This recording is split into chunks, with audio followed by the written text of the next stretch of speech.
What's up, you guys? Sean Ross Sapp. It is July the 6th. Fightful.com, your post-Raw podcast. I am joined by Denise Salcedo. Denise. What's up? You're not the quiz lord, that's for sure. Dude, hey, you know what? I was doing pretty good. I was in second place, and then I fell a slot down, and I had a really bad ending. Let's just say my finish wasn't very well. I mean, I think you did us proud. I think ultimately you did us proud, and that's what matters. But make sure you check out Denise. She was on Quizlemania and Wrestle Talks podcast last week. But hey, if you want to check her out some more this week, we're bringing back the List and You Girl. Jimmy is traveling, so we've got Denise on Wednesday as well. I'm so excited. People loved our last episode of the List and You Girl, so make sure you guys check that out. But we got WWE Raw to talk about tonight. Plenty of news going around. Reminder, if you're watching live on youtube.com/Fightful, you can donate a super chat. Any question or statement you want answered, donate any amount. It makes it happen. No matter when you're watching, leave a thumbs up. Leave a comment. That stuff helps out the algorithm for YouTube. And we could use all the help we could get there. But let's go ahead and get into some of these questions. Well, actually, the Throwback 27... check him out at youtube.com/throwback27. He's not on the live broadcast tonight, but he's going to listen along later. Sent a nice super chat. We want to wish him well. He's had a rough go of it lately. But Rafael Garcia says, thoughts on the vastly different responses for Charlotte and Bayley and Sasha being on all the brands. Much less anger towards Bayley and Sasha. To me, Denise, a lot of it is because of a couple things. One, there are two of them. Two, they have the titles that make it make sense. Charlotte had no business being on SmackDown, but how did you feel about that? Do you think? I don't think that's the reason. I almost just feel that people just had like this heat on Charlotte Flair. Sure. Like just the people that didn't like her, they didn't want to see her on all the shows, and they kind of maybe thought that she was like, this one woman show just trying to get as much light on her as possible. So that's what I think it was, but I didn't see it in terms of, it might be just because Sasha and Bayley are two people. But then again, I just think it's different reactions because people might like them a lot more than they might like Charlotte. Oh, there was for sure some of that. For sure some of that. TD Stinger says, thankful for everything you guys do at Fightful. Sean, glad to see you're getting into Burn Notice. Legit my favorite show of all time. Perfect mix of action, comedy, and drama.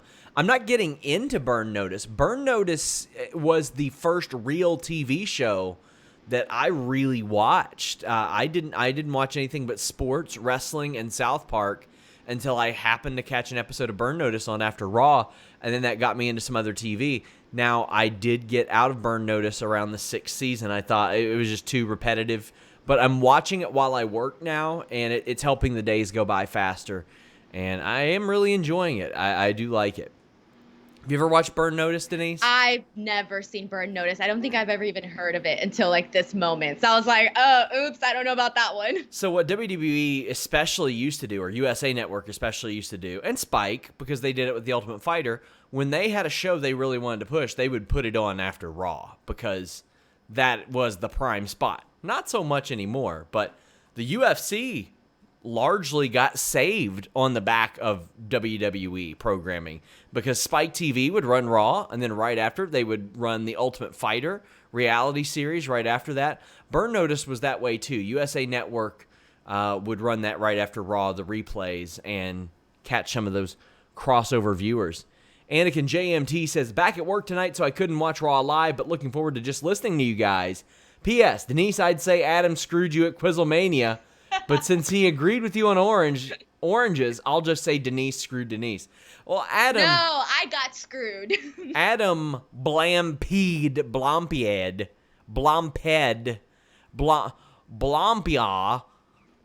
doesn't like oranges. How am I not surprised? Joins the club. You see what I mean? Like there's an actual thing where people do not like the smell of oranges. It's disgusting. I love the smell of oranges. Patel Ron 6 says, here's some mod money. But then we're getting into the actual show. Actually, we've got a couple more. Anakin JMT says, Sean, did you ever watch Chuck? Always gave me a good Burn Notice vibe with action. It's on Amazon Prime if you're interested. I will check it out when I'm done with the 117 episodes of Burn Notice. You know, I don't get how people watch, like, Grey's Anatomy and they've watched, like, every episode of that shit.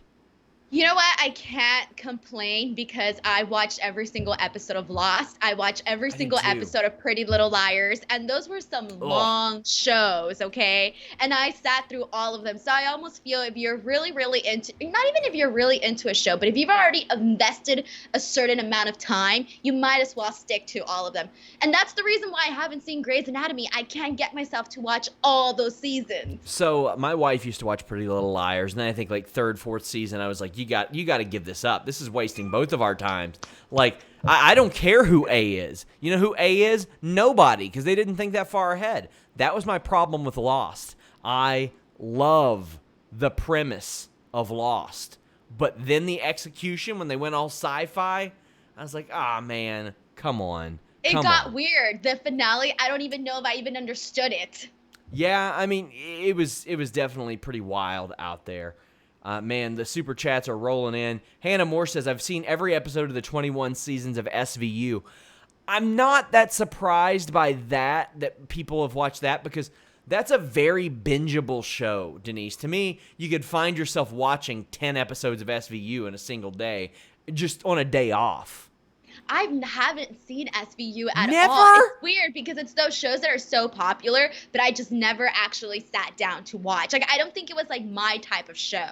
Oh my gosh, I'm telling you, you watch one episode of SVU, you will probably watch about 12 more within that week. It's just one of those shows that is very easily bingeable. And gosh, I'm going to have to save this TV talk for the end of the show. We're getting so many.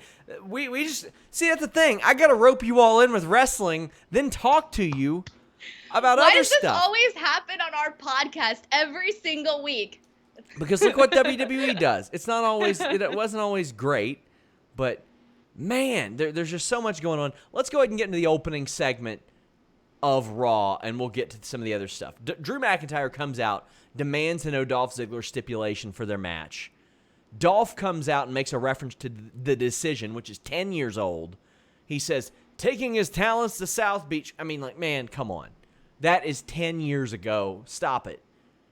Drew goes through how he got fired, came back, and made his dreams come true. But then Ziggler says that Drew uses people, leaves them behind, and he brings out Heath Slater. Now, I saw you on Twitter saying you were going to be the heel. You better tell me you like this promo. I'm gonna have to say the truth. I hated it. I'm sorry. No. It was so boring. Like, What? I was bored, okay? And I'm emphasizing bored there. And when I went on Twitter, so sorry guys, I'm just gonna warn you guys, I'm about to trigger a lot of people right now. But You when sure I went are. on Twitter and I saw that everybody was freaking out about Heath Slater, I was like, why? WHY ? Why? I'm sorry, but I just didn't buy the whole Heath Slater thing at all. I just felt that it was something that, okay, yeah, I get it, 3&B and all of that, but you know what? This is a new Drew McIntyre. This is a new era, so to speak, for him. So I don't need to go back to something that I wasn't even a fan of to begin with. And so I just had no interest. And then the whole thing with Dolph just dragging on the stipulation thing, I was like, oh, why? So that on top of this, I just had no interest. But I will save my other thought that I had afterwards once you tell everybody what happened, because I do have something else that I want to say. I loved this. And the reason that I loved this was for a couple of reasons. One, it played off of history without beating me over the head with it. It just let you know that Drew talks about making his dreams come true, but his buddy got fired. And he came out and he said that he cried when Drew won the WWE title. And when Drew got fired years ago, he called Drew every day, came and had dinner with him. But Drew hasn't done the same thing for him. Only talked to him on the bump. If I were Drew... I'm going to pause you on that one. You want to know why, Sean? Because it's called show business, not show friends. Damn, Denise. Damn. Sorry, I had to. I saw an opening. Okay, you can tell who's Hollywood on this podcast and who lives in a town of 200. I don't treat people like Denise Salcedo treats people. I'm sorry. You can continue. Hollywood Salcedo. Damn. I'm about to get my spray paint, man. Oh, man, Denise. You went there. Evan Wright says, just me or is this whole Dolph thing cringe? I do think the Dolph thing is cringe. I don't think he should be getting a title shot. I really don't. But, damn. Now, if I were Drew, I would have said, buddy, there is a pandemic. I cannot travel to West Virginia. Sorry. I should have called you more. But Heath wants what he deserves, and Drew does not want to fight him. Heath said that this is not a gimmick. This isn't about the 28 kids that wrestling fans thinks he has. It's about the 2 that he really has. And Drew was supposed to pitch a match for them, but instead, Heath ended up on the unemployment line. I thought this promo was great. It was emotional. And Heath's 90-day non-compete is up next week. And I've heard about some companies with interest in him. I don't know the status of one of them, but he's going to get some offers or at least do some appearances. So them giving him this platform, I think, is really great. He slaps Drew, and Drew gives him a match. Bam. Immediate Claymore. That's how it should have happened, Denise. He should have squashed Heath Slater. Yeah, okay, and this was my second thought that I was going to say. So I hated everything prior to that, and then after this, with how it all ended, I was like, you know what? Good. I was like, that's how it felt it should have been. But there was one part where I got won over by Heath Slater, and it was literally his reaction afterwards when he was just sitting up staring, and he had kind of like this sad puppy face look, and then he gets up and he shakes hands with Drew. I thought that was nice. So I was a fan of that part, so that was my other thing that I wanted to say. So I'm not a total heel. I tread the lines like Randy Orton. D'Lo Diggs said Heath's promo was incredible and holy back fist Batman. I agree. So after the match, Ziggler goes after Heath. Drew saves him. They take a bow. They bid farewell to Heath Slater. Heath Slater did say on WWE Digital, that he's going to see what the future holds, and I hope it holds something good for Heath Slater. Impact Wrestling, if he went there and teamed with Rhino, wouldn't be the worst thing in the world. We got a super chat. Damn, where was it? Evan Wright says, nobody wakes up and says, can't wait for the bump. I can't. I don't know what not to saying say. anything. D'Lo Diggs says Denise is a real deal heel. Brickbat says it's okay, Denise. SRS hates kids too. Well, that makes me a baby face, just so you know. Anakin says hating kids makes you a baby face. What kind of logic is that? Yeah. Anakin says next we'll learn Denise is Facebook friends with Val Venus. Have you heard that story? No. What story? Oh my God. So you don't like Val Venus, obviously. No, I never said that. Well, I can tell you, I personally don't like Val Venus. He's a fucking asshole. He is an asshole, and I mean that. This was recently floating around on social media like a few weeks ago, maybe a few months ago. Oh, a few months ago. So okay. I happen to know him vaguely, very, very little. We've never really had any real conversations, but we've got some mutual friends in this line of work. I ended up with him as a friend on Facebook. Hadn't really paid any mind to it. And I'm doing that damn Quizzlemania show, and they got a highlight of it. And I got to do that game where you guess the wrestler based on the clues you get. And I get down to like 5 points left out of 20. And it's Val Venus. And I was like, damn it. And I thought about it, and I was like, I just unfriended him on Facebook because he is such a crazy asshole. And then I realized I did it on his birthday because, it pops up on Facebook. It's like, it's somebody's birthday. And I do that all the time. I'm like, well, I'm not talking to this person ever again. Unfriend on Facebook. I really thought that I was done with everything Val Venus related. Because he had said all that really shitty stuff about Nyla. And I was like, man, I don't want this guy, like, on a really interpersonal form of social media. When am I going to need to talk to him again? Especially behaving like that. Well, apparently I could have brushed up on my Val Venus. I still won that game, though. I'm just saying. Mad. And first of all, I think you're the real heel because I never unfriend people on their birthday. That is just messed up. I would say about 85% of the... Well, not so much lately. I unfriend a lot of people just for saying stupid racist shit or stupid shit about COVID on Facebook. But before that, I would say 85% of my unfriendings were doing that. By the way, guys, don't add me on Facebook. You don't want to add me on Facebook, so please don't do that. Twitter, Instagram, that's all fine.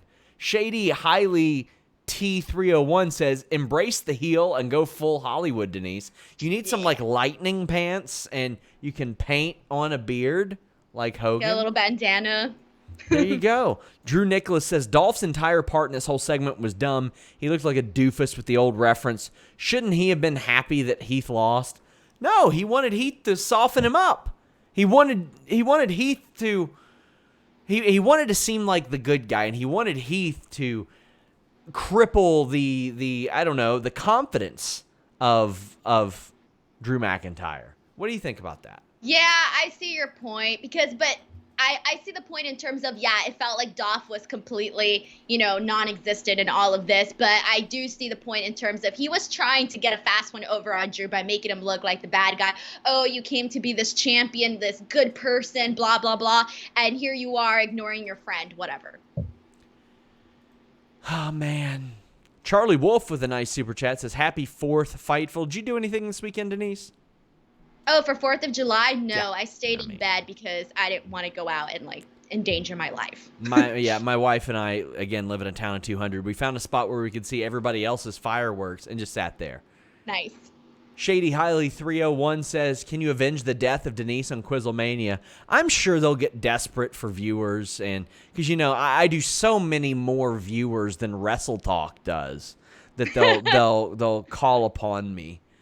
Azo Smith says, just for that, Denise, your 20 questions begin now. Bro, never again. That's what I did bad in. Was Xavier Woods, man. I'm never going to look at him the same ever again. That's what I did with the Val Venus one. I did so badly on that one. Hannah Moore says, triggered, because Denise is big-timing everybody, I assume. And Charlie Wolf says, Denise is about to say the show needed some Goldberg. Dude, Goldberg rocks, all right? What the hell? I'm all about Goldberg. The hell's wrong with you? Don't even get me started. Like, I do a background check to make sure that people I hire aren't fucking Nazis. Apparently, I need to do more of a background check. You've changed, Denise. The fame My true colors are finally coming out on Fightful. Fame has changed you. Damn. Dude, Goldberg's awesome. I'm sorry. Ugh. Korasami says, did they delay Becky's 365 because of her pregnancy? I don't know. I would imagine that they'll still go ahead. I mean, delay it. Why would they? I don't think so. Evan Wright says, Denise needs to be the Big Scott Hall cosplay as she is the outsider. She is. Oh, man. And Rob about to get some toothpicks. You should. That could be your new gimmick. Yeah, Rob Wilkins says, love seeing Slater, even though if it's the last time for a while. Anything re-recorded for NXT this week. Just finished the West Wing series. Highly recommend. I might check that out. I don't know. I know that that's what Adam Cole said on the game stream because one of the members of Induce Share spoiled it. And I'm not going to say what he spoiled. But Adam Cole said, due to work stuff, I won't be able to stream next week. I don't know how serious that is. That might be him covering. Not sure, but we'll put a bow on the Dolph Ziggler, Heath Slater stuff. I liked that segment, was glad that they made use of Heath. But if I were Heath, I would have said, hey, you want to reset my 90-day no-compete clause? I'll show up on your show, but you got to pay me for 3 more months. That's what I would have said. Anakin JMT says, Denise, I dare you to be in the chat for Warren's show Thursday and super chat him that Goldberg rocks. Don't do that to yourself. He'll destroy you. I'm willing to. He will eviscerate you. Does he really hate Goldberg that much? Most people do. Brickbat says, why? Because he takes himself way too seriously. Way too seriously. Reminder, guys, leave a thumbs up and subscribe. Brickbat says, shouldn't the list and your girl be your girl and your boy? The list is off the show. No naming logic. Well, Jimmy's nickname is not the list. He's not Jimmy the List Van. It's just we do a list of topics. That's it. That's it. The Line Drive says, liking Goldberg is worse than liking unfrosted Pop-Tarts. That is true. That is true. Damn, where did all this heat come from Gold? I don't get it. You sorry. deserve it. You deserve it. You earned it. So Sasha and Bayley blow off Sarah backstage, but they brag in the ring about what they're going to accomplish when Sasha wins the championship. Asuka says they're not ready and brings out Kairi Sane when Bayley eggs her on. Now, this leads to Kairi Sane against Sasha Banks. I had reported last week that as of the end of May, the original plan was going to be Kairi Sane heading to Japan and serving as an ambassador. However, COVID and a lot of other things just put that on the back burner. We don't know what's going on now. I'm glad to see her back in the ring. I'm glad to see her back here. Early on, it looked like they were going to go slow, but then they just started to knock the shit out of each other, Denise. Also, I hate how every finish anymore has to be distraction, DQ, distraction, DQ. You can't get a clean victory on WWE TV anymore, especially with the high-level women's matches. That's what we saw here. What did you think of all this? Kairi back, Kairi winning, but it being a DQ. So first of all, with Kairi returning back, I felt that it felt like a big deal having her on, especially in this match. I thought the match was simple, but it was good. I will say that it's felt like forever since we've seen Kairi showcased in this way. Like I almost felt like anytime she did anything, it gave me joy because of how long it had been that we had actually seen her, in some good light.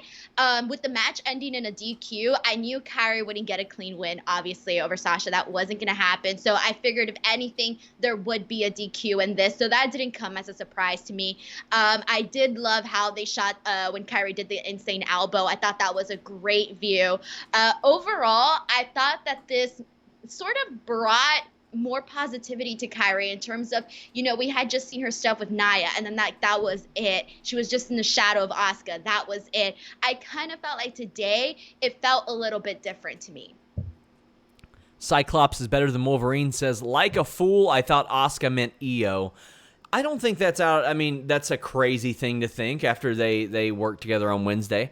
Although that would have upset me a little bit unless they had their tag title match right then and there, because otherwise it wouldn't have made a lot of sense. WWE just loves booking these matches where they feel like they got to protect everybody and nobody gets over. Nobody. And for as much as I complained about WWE production, I got to say they did really awesome on the Kairi spot to the outside, because Bayley and Sasha were standing there forever, but the camera angle did not make it look that way. WWE production did really good there. Hannah Moore says Goldberg smells like oranges. If he smelled like oranges, I would like him more. Bro. Evan, all this Goldberg hate, I'm not here for it. Evan Wright says they're still airing stuff for the piss segments. Did you watch SmackDown on Friday? Yes, I did. That Sheamus Jeff Hardy shit sucks so bad. And I'm sorry I'm cursing so much, guys. I'm sorry. I really am. But the fact that they keep reminding us, I mean, hey, if you want to be reminded, subscribe to FightfulSelect.com because I revealed who wrote that segment and who produced it. So go support us there. Ugh, woof. William, yeah. Go ahead. It's just like that thing where, man, they could do so much with both of those guys together, separately. It doesn't matter. It's just this is not. And it's funny, too, because I'm a fan of when they incorporate real-life situations into storylines, yes. But this ain't it. This ain't it. Bad taste. Very bad taste. William Buener says, completely off topic, but SRS, do you have any experience with the NWF indie promotion out of Cincinnati? Hopefully you know what I mean. Yes, I know New Wrestling Federation. I think Abyss works there a lot. Carl Anderson came from there. Roger Ruffin trained a lot of people. I haven't worked with them before.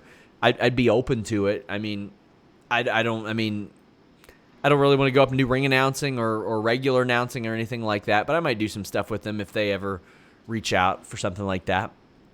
Azo Smith says, Denise, the Goldberg hate started with The Fiend at Super Showdown. No, I've not liked Goldberg for a long time. I've not liked Wow. Goldberg for a long time. I'd interview him, Wow. though. Anakin JMT says, Denise, I triple dog dare you to tell Warren Goldberg rocks Thursday. Hey, quit trying to get her hurt. Quit trying to get her hurt. I don't even know. I didn't even know the hate was this strongly towards Goldberg, but okay. Patel Ron 6 says, does Denise put ranch on top of pizza like sauce or dip the pizza in ranch like breadsticks? Dip. I dip everything. Okay, that's weird.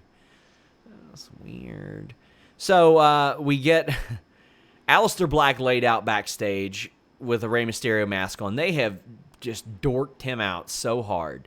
He is white knighting with Humberto and getting beat up backstage. I don't like it. Yeah, it didn't really do anything for me. Well, Kevin Owens is back, and that does something for me because I'm glad he's back. He throws office chairs from the ring, breaks them. That was pretty funny. He brings out Seth Rollins. He makes a joke about KO fracturing his ankle. Kevin Owens tries to give him a KO Mania shirt because they have a bond. But Rollins officially challenges Mysterio since he is medically cleared to a match at Extreme Rules. And to me, I'm like, well, what's it matter? Because you're about to face him anyway in a tag match. So do whatever it is you want to do to him in this match. It defeated the purpose. But yeah, I think that's even the same argument we had last week, too, about, like, this happening all the time. It's so frustrating. It's so damn frustrating. Evan Wright says, there a kayfabe reason Black isn't fighting for the title? No! They just don't know how to book him. Ray shows up, accepts the challenge. Kevin Owens steps up for Aleister Black, and he says, hey, how about the winner of this match picks the stipulation? They say, okay. This was a fine match, but I loved the finish. I don't like distraction finishes usually. This one was very clever. The ref gets distracted because Aleister Black comes out. And Rollins is like, please hit me. I want to get DQ'd so I can pick this stipulation. So while Rollins and the ref are distracted, Dominic claws the eyes of Buddy Murphy, and Ray gets the win and gets to pick the stipulation. I thought that was pretty good, all things considered. That's exactly what I was thinking in terms of it was an entertaining match, but I thought, yeah, that the finish overall was the fun part because we got to see sort of a little bit of everything. Like there was a bunch of stuff happening throughout everywhere. You know, you had you like what you just said. You had Seth and Aleister doing their thing. Then you had Dominic taking advantage of that. So I thought all of that like coincided together and worked really well to the point where I was actually excited about everything that they were doing. Yeah, this was a pretty good match. I'm so glad to see Ray wrestling again. I'm so glad to see Owens back. Still no Austin Theory. Very interesting. What do you think about the eye for an eye thing, though? Okay, so that's the stipulation. And I don't know. Like, is it going to be a cinematic match then? I would be shocked. How do you do an eye for an eye match? Because they're doing the swamp match, so that makes me think they won't do another cinematic match. I don't know. But I thought they were going a different direction with this. I honestly thought they were going to do like a mask versus hair match. That's what I thought. I didn't see this eye for an eye thing coming at all. Man. I wish they would tell me what the hell it means. Dana Greer says, what if Aleister joins Seth? I think Aleister's better off on his own. I think he doesn't need to be helping anybody but himself. Azo says, don't know why, but the piss segments remind me of Bobby Lashley's sister because they're almost as bad. Tim Traver says, good night, my Fightful family. Hey, good night, Tim, one of our best, most loyal followers. Ben Bevington says, today is the 10th anniversary of when I broke my back. It's been a lot of ups and downs. You guys always provide a great distraction, and I thank you. This is actually the 11th anniversary. I didn't realize it, but I cracked a vertebrae in my neck. That's wild. I would imagine a broken back, depending on where it is even worse than that. I hope that you healed up okay. I definitely recommend yoga. It helped me with my neck after it was a little too late to figure out what was going on there. If you're not stretching, you need to try to stretch as best you can. I might be preaching to the choir there, but that stuff definitely helps. Now we get one of the hotter topics that we're going to get tonight. Lashley and MVP come out, and they show the new United States title. And I'm going to pull it up for people here. I'm going to show them. But Denise, what do you think of the new United States title? I like it. I like it better than the old one. My favorite part is the little stars on the top, because when you hit it with the right light, it sort of twinkles like extra brighter than the gold around it. I really liked it, and I know that it looked really colorful and bright when the lights were on it. Yes. But when the lights were off it, I actually liked it more, because I liked how you were able to see all the little small details within it. I liked it because it was colorful and it had detail. Well, the U.S. title they've been using is one of my least favorite titles they've had. It's so old. I just didn't like it. I like this a lot more. And when they unveiled it, I was like, kind of looks like a toy. Then I was like, man, when that light hit it, I was like, damn, that's really good. I really, really loved it. It's different. I like the eagle. I'm all for that. I want to know your guys' thoughts on this title belt. I really think that the change was necessary. We had reported this in late May, actually, that they had changed this. They made the NXT title a little bit bigger, and I've heard that a new Cruiserweight title was made, too. I don't know if they've debuted that yet. Can't pretend that I've paid that much attention to the Cruiserweight title of late. That might have been when they were doing that for the tournament, actually. So, yeah, I'm glad that they updated and switched that. The Line Drive says, is it just me, but MVP has made the Raw mid-card one of the most engaging divisions, given how he stresses the U.S. title importance and his faction. I don't think he's wrong. MVP is focused on the U.S. title, whether it be him or somebody else. He helps out Bobby Lashley. He talks to other people.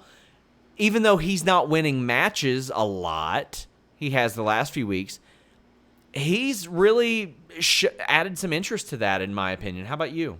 Yeah, I see what you mean in terms of, like, he's going out and he's talking to people. He's trying to recruit people, maybe sort of get them under his wing. So I do like that. But I just think it's a factor of a lot of different stuff that has actually helped that division and helped the bout grow. I don't think it's just that, but I'm not going to say that MVP hasn't been a big piece of that.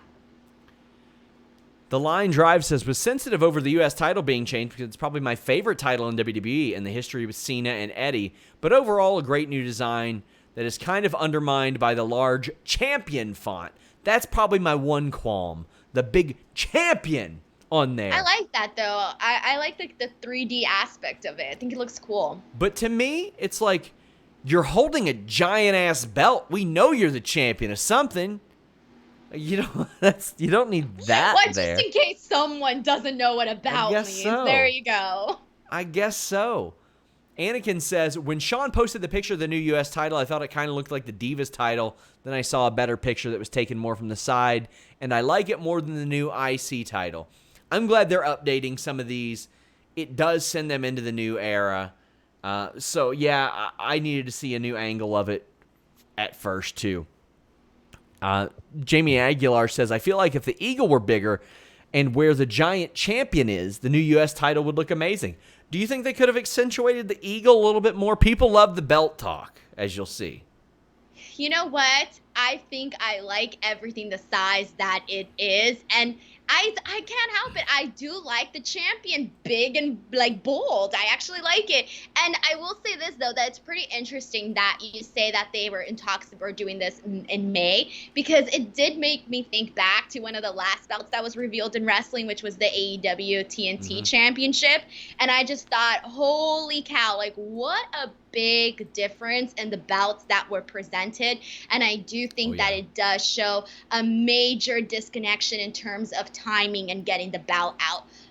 So that was one of the things that I couldn't help but have my brain go to that direction. Stay Up and Keep It Up says, I guess WWE are faster at making titles than AEW. I would imagine they have better resources, too. The AEW title is not finished. It's got some plating that still needs to be done. And good thing, because it does not look good right now. And it's been a while already, though. Cyclops is better than Wolverine says, why didn't the champion debut the belt? That's a good question, Denise. Apollo wasn't on the show tonight. I don't know. That's what I was wondering too. Suba517 says, just paused it while Sean had the title blown up on screen. There's 50 stars on the title and the side plates. That's a really nice touch. I love that. I do love that. Should be 51. Puerto Rico should be a state. We got a super chat saying, I thought the new U.S. Championship belt looks way better up close than it did on TV. As did I. I immediately saw that and was like, man, I'm going to have to get another good look at it. And I did, and it was a lot better upon second look. But you say that you like the initial look more, right? Well, I think, no, I liked it. I liked how it looked because when I saw it, I thought it looked really small. Like, I know you said it looked like a toy. To me, it just looked small. But then I actually like it without the lights hitting. I think it was the second picture that you posted, not the first one, the second one, where there was the black background. That's when I was like, oh, I'm seeing this belt differently from the first where it was actually on the podium with the lights hitting it. So Cedric Alexander and Ricochet come out. Do you remember when they lost to Brendan Vink and Shane Thorne? Yeah, I remember that. And they haven't been on TV in 2 months. Yeah. But they say Vink and Thorne haven't been on TV in 2 months. Yeah. But Cedric and Ricochet cleverly say they're going to make the Hurt Business go Chapter 11. And we get a match, and MVP's wrestling in like his button-up shirt, which I loved. He was selling his ass off in that. Meanwhile, Lashley's like just smashing everybody and ends up winning. Ricochet has to save Cedric from a full Nelson after the match. How'd you feel about this, the actual match here? And Lashley getting the win, even though he doesn't have anything set up. MVP doesn't get the win, even though he's got a title match coming up soon. I'm going to be honest with this one. I had zero interest in this match whatsoever, and I thought it was really, really boring. I thought the only part that I liked was because the spear looked fantastic from Bobby Lashley to Cedric. That was it. That was all I liked. Yeah. So, Anakin JMT says, because MVP really helped out Lashley more than Lio Rush did. They're different kinds of managers. Lio Rush was almost like a hype man, but the thing is, he was a hype man that I saw eventually becoming a big star of his own. MVP is a mouthpiece who is he's not using that to launch his own career. I think that Lio Rush was just a completely different kind of manager, and I think both of them would work really well with Bobby Lashley. I think the good thing about MVP is that he's sort of like manipulative in a way. Yes. So it works. Like he has more than, like, you can tell there's something going on behind the words that he's just saying. Like he has a bigger plan in store. Obviously, I don't know if that's true, but that's just the vibe that he gives off as a manager, which is what I like. Well, we saw him trying to recruit Cedric Alexander, and I like that. I like that he's willing to talk business with everybody. Tells Cedric he's holding himself back with Ricochet. Evan Wright says MVP dressed in the low-key special BDC Brothers. I remember when Low-Key used to wrestle in that dumbass suit. One of many dumb things that he's done. Chris DeZuba says Denise wants Taylor Swift on the side plates. I would love a Taylor. Oh, don't you dare, because I will go, like, you know when you said you delete people for certain reasons on Facebook? You have no idea how many friendships I have ended. If you do not like Taylor Swift, you don't like me. That's the rule. People, if they don't like Taylor Swift, they have to respect it and keep that opinion to themselves, because I will lose my SHIT, okay? You do not mess with my queen, Taylor freaking Swift. I'm sorry, but that's where I draw the line. You're more loyal to Taylor Swift than your friends. I'm more loyal to Taylor Swift than I'm loyal to myself, and that doesn't even make sense. Damn. Queen Taylor, okay, for life. DJ the Kid says, any update on Samoa Joe wrestling again? Is he done? I don't think he's done. He wasn't cleared last I heard. Patel Ron 6 says, when is SRS going to interview Haku? Whenever Haku hits me up, I would love to interview Haku. I'd love to interview about anybody. I interviewed Air Paris, who was AJ Styles' teammate in WCW recently, and it was really good. Stay up and keep it up says, off topic, did Sean see that Patrick Mahomes contract? 10 years? I would love a 10-year contract. Jimmy, give me a 10-year contract, man. That's what I want. Well, backstage, Big Show is trying to get the Viking Raiders to take things serious. This sucked. He like the match or the segment, all of it, because they're like bowling and all this stuff, and he goes like he doesn't chop them very hard, and they're like, now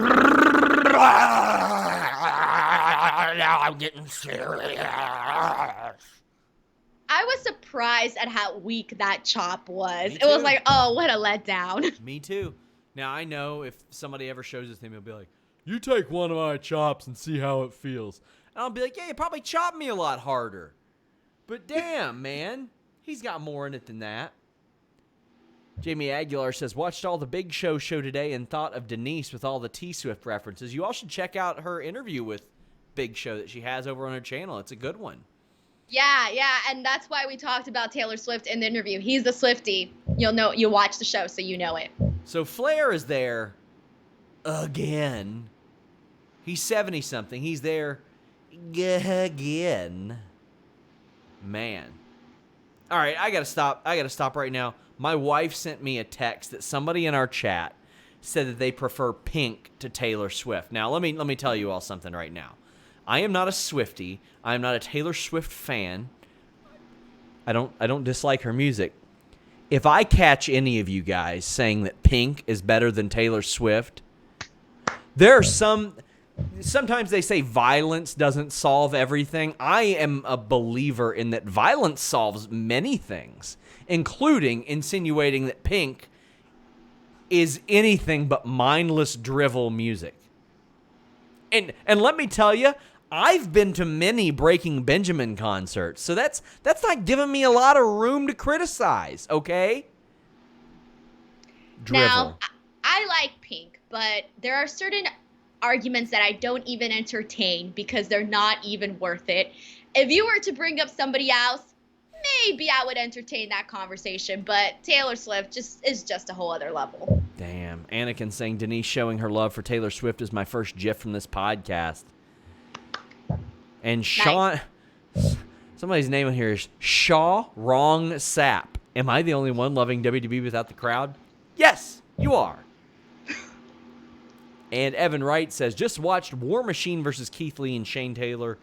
No rules from ROH the other day, and it's depressing seeing the Viking Raiders now. Yeah, that's why. Because I championed these two guys. Really, all four people in that match. Shane Taylor should get signed, too. It's really sad to see what War Machine has become as the Viking Raiders, because they're very talented. But congratulations, Sarah Logan. Congratulations, Eric. They're having a child. I was very sad when Sarah was stepping away from wrestling. I am not sad now. Good for her. Yeah, makes sense. I don't know why my brain just didn't go there. So when I saw the news today, I was like, oh, okay, well, now that makes sense to me. Rafael Garcia, who I respected until the super chat, he says, I will fight you for that one, Sean. Pink is 1,000% better than Taylor Swift. Hands down, that woman has soul in her voice. Real soul. She like groans so many of her verses. I can't get behind it. Black Flame says Mariah Carey. I'm not going to hate on Mariah Carey. I like Mariah Carey.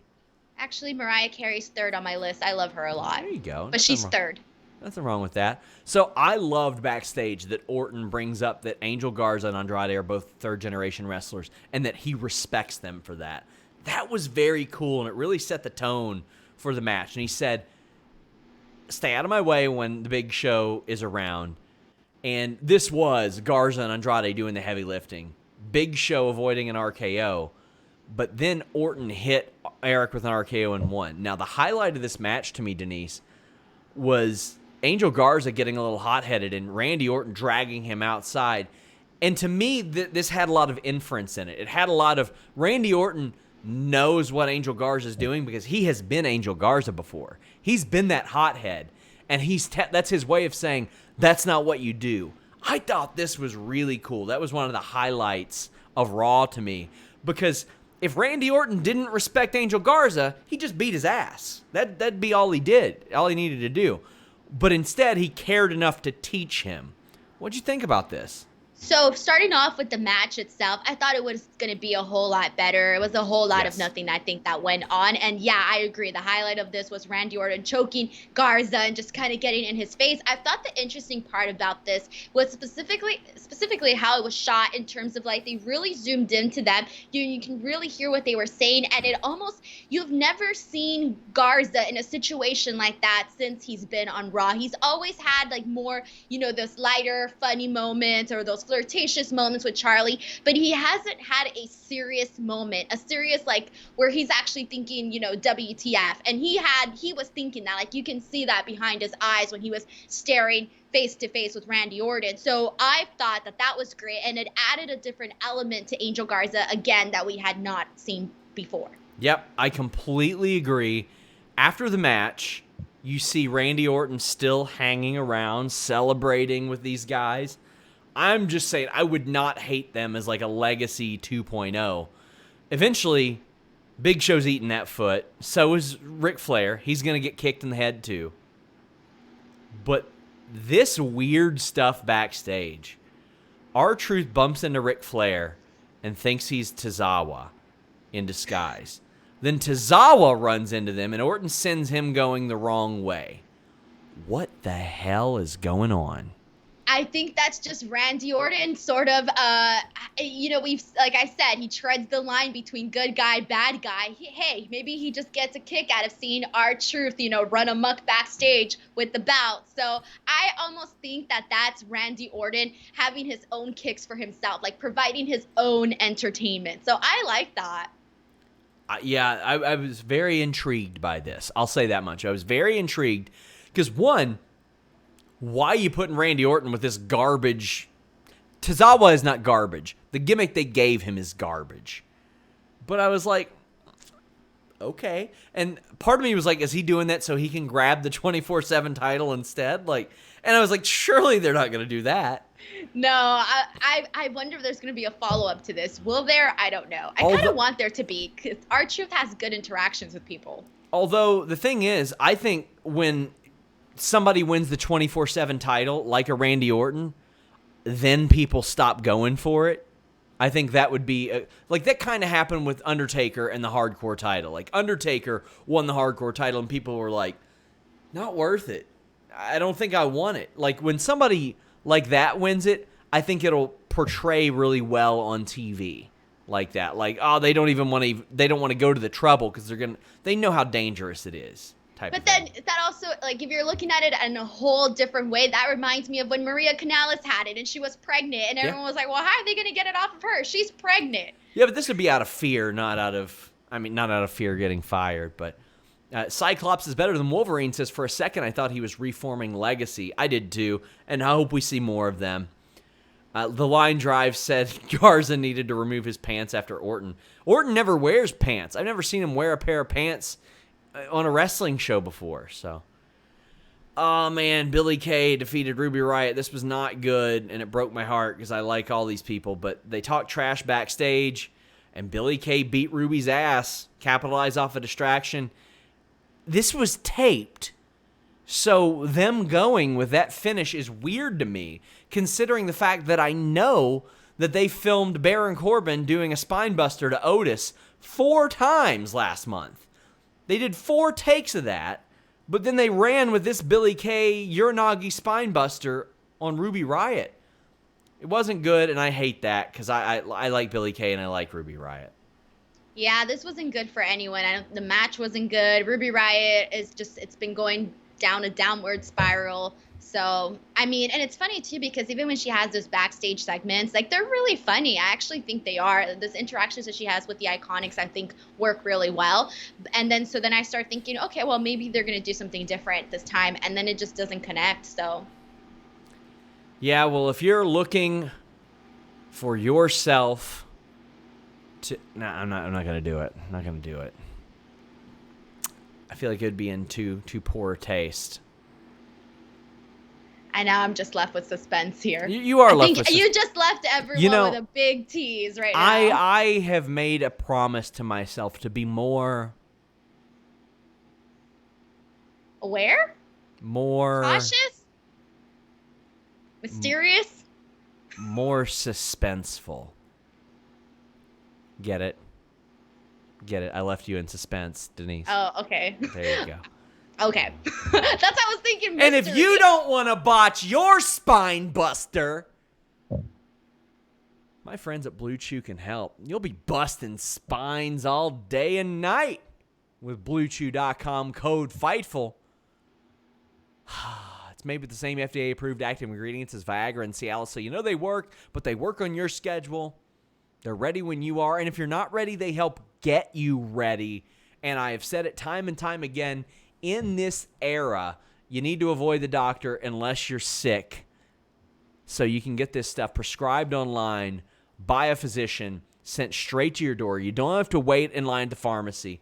You don't have to have everybody up in your business about what you're getting, because let's be real, you go there, you look at the judgy pharmacist, she goes, she looks at you over her glasses, and she's like, oh, you're male enhancement, huh? And you don't have to have a problem to need Blue Chew.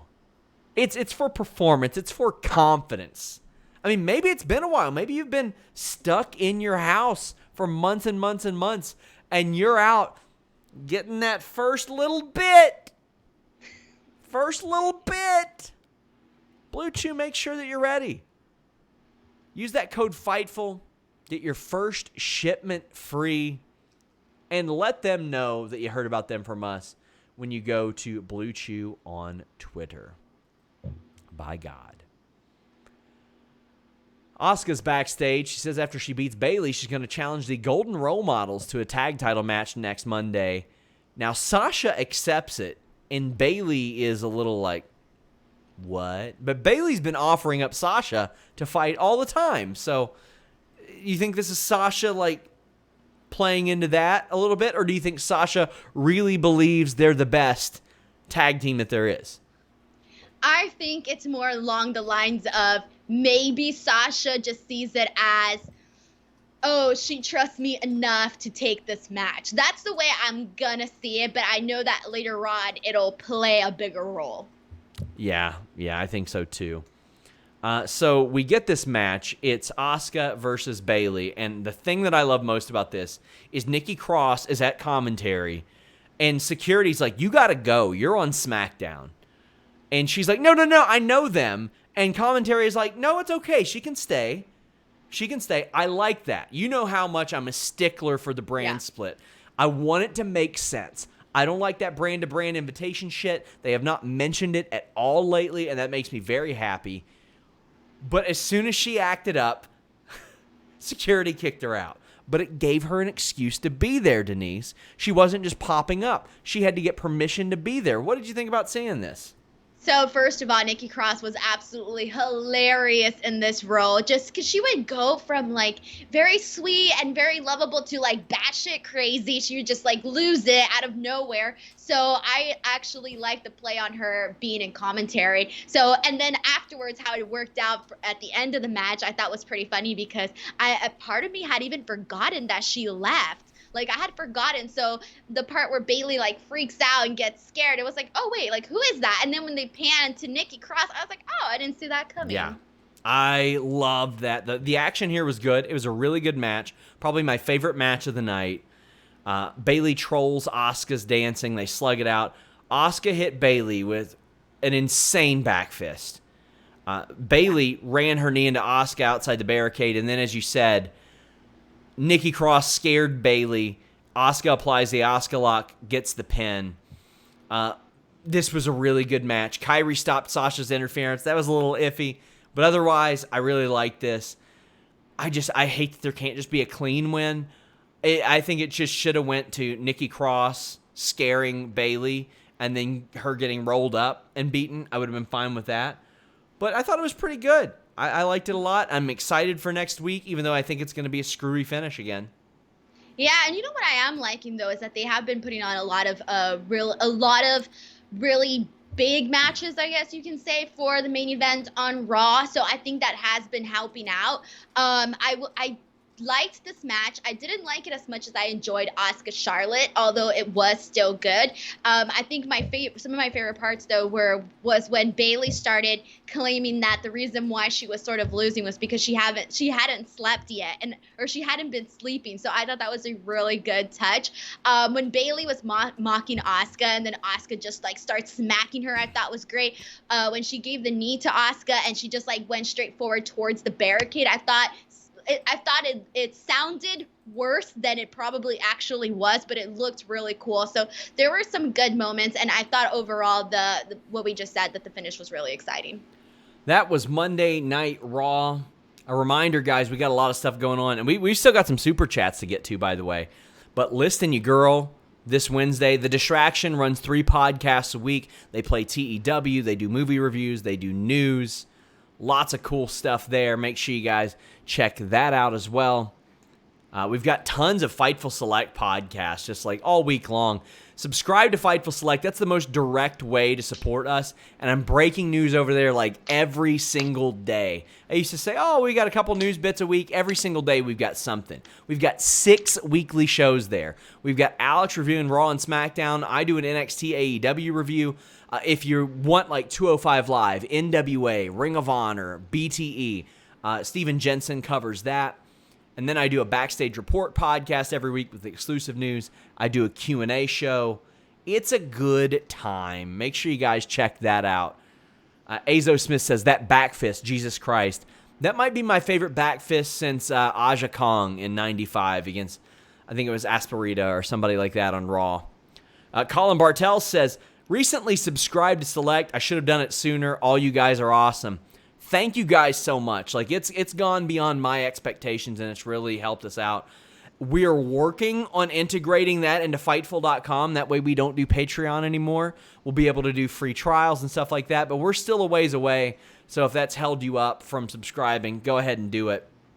Joe Hansen said, ever seen SNL's What is Burn Notice? I haven't actually. I will check it out though. Anakin JMT says, SVU was never the same after Stabler left, but OG Law & Order ruled. Did you ever watch the regular Law & Order? No, I never did. I prefer SVU. Stabler's coming back, though. The Line Drive says, I got into White Collar and Royal Pains off of Raw. If you haven't watched it, Sean, check them out. I might do that. The thing is, though, I've become a TV snob. Like, I don't really like a lot of cable drama series anymore.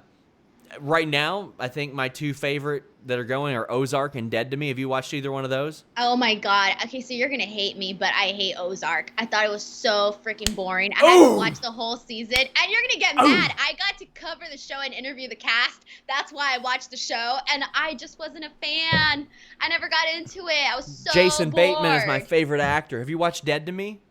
Yeah, Dead to Me, I love, okay? Dead to Me, I did like, and I just finished, and I will say this, Amazon has some of the best shows out there right now. They are so underrated along with Hulu, and I just finished watching Hannah, which I thought was really good. Okay. I watched Goliath, and I liked Sneaky Pete a lot on Amazon Prime. Goliath is Billy Bob Thornton as a smart-ass lawyer, which he was born to play that role.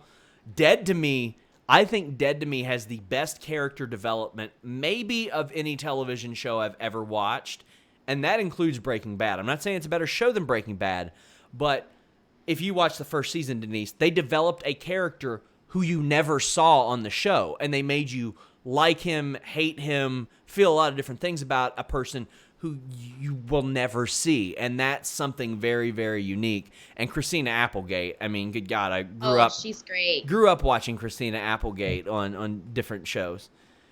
You should watch Upload on Amazon. Okay, I'll check that out. Vin Flu says, Sean Ross, you need some gummies. I don't know what the hell that means. Like vitamin gummies? Maybe you mean like edibles or something? I don't do that. I only use stuff like that to get to sleep. Chris DeZuba says, sorry I brought up T-Swift on the belt, Sean. And he also says, Denise, thank you for bringing class to the stream. Oh, thanks. Avery Dunn says, sorry, Denise, Kanye stan for life.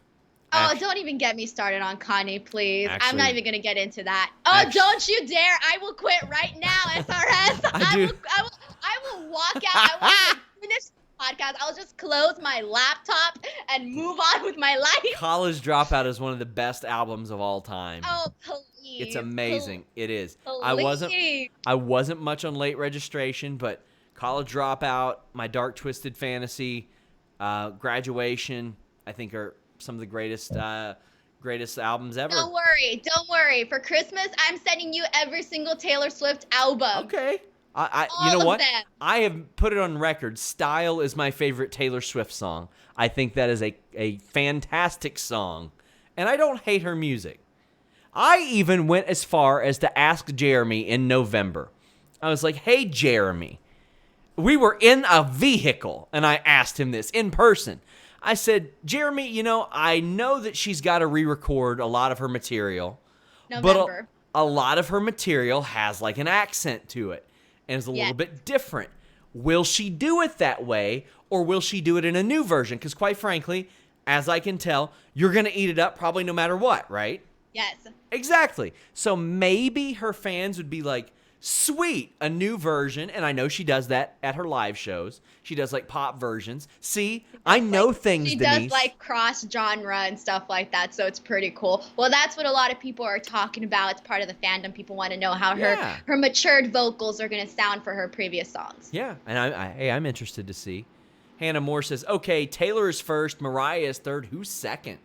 Kelly Clarkson. It's my girl. All right. Oh, I was going to say, were you going to hate on Kelly? No, she's all right. Who do you think my number one pop singer is of all Oh, my time? God. I don't know. Britney Spears? No.